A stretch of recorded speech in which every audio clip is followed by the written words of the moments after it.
இதுல வந்து பெனங்களி இருக்குது 185 கிராம், எல்லாட்டிக்கு அரை கப் பிளஸ் 1/3 கப் இருக்குது. இப்ப இந்த சட்டியில இதை விடுவோம். இப்ப ஹீட்டை கொண்டு வந்து மீடியம் ஹீட்ல வச்சிருக்கிறேன்.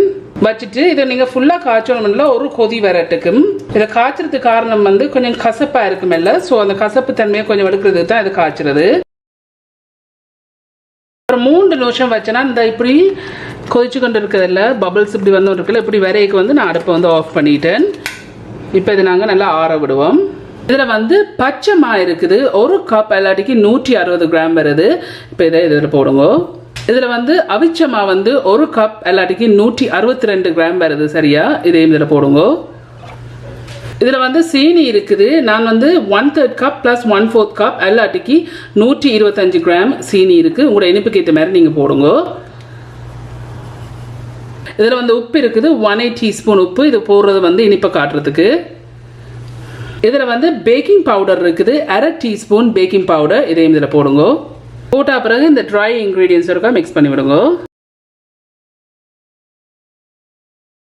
இந்த ட்ரை இன்க்ரீடியன்ஸை மிக்ஸ் பண்ணிட்டேன். மிக்ஸ் பண்ண பிறகு நான் காய்ச்சி வச்ச பெனங்களி வந்து ஆறிட்டுது, 185 கிராம் எல்லாட்டிக்கு அரை கப் ப்ளஸ் 1/3 கப் இருக்கு. இப்போ இதை இதில் விடுங்க.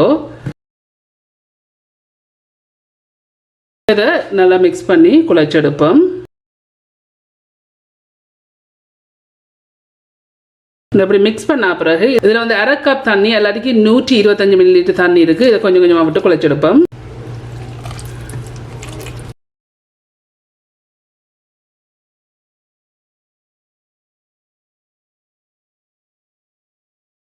நான் அடுத்த அரை கப்பில் வந்து 1 டேபிள் ஸ்பூன் எல்லாத்துக்கு 15 ml தண்ணி வந்து மிஞ்சி இருக்குது.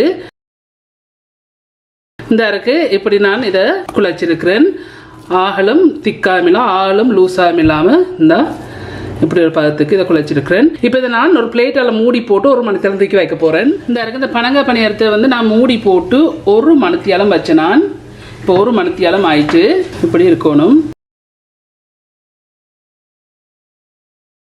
பனங்காய் பணியாரத்தை வந்து நான் இன்றைக்கி பைப்பிங் பேக்லாம் புளிய போகிறேன்.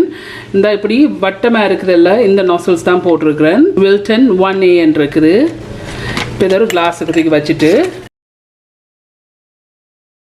இதுக்குள்ள நாங்கள் குழைச்சி வச்சுருக்க மாவு போடுவோம்.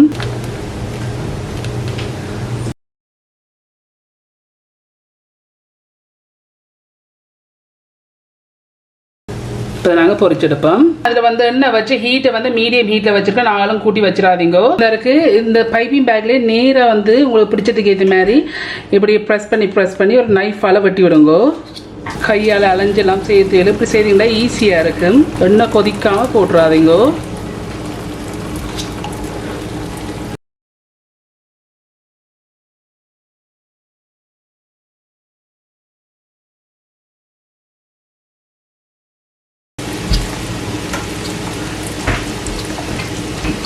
இந்த அப்படி நிறைய பபிள்ஸ் வந்திருக்குல்ல, இந்த பபிள்ஸ் எல்லாம் நல்லா அடங்கி வரைக்க இது பொரிஞ்சிட்டேன்னு மீனிங். நல்லா கோல்டன் ப்ரௌனாக வர வரையும் பொரிச்சிடுங்க.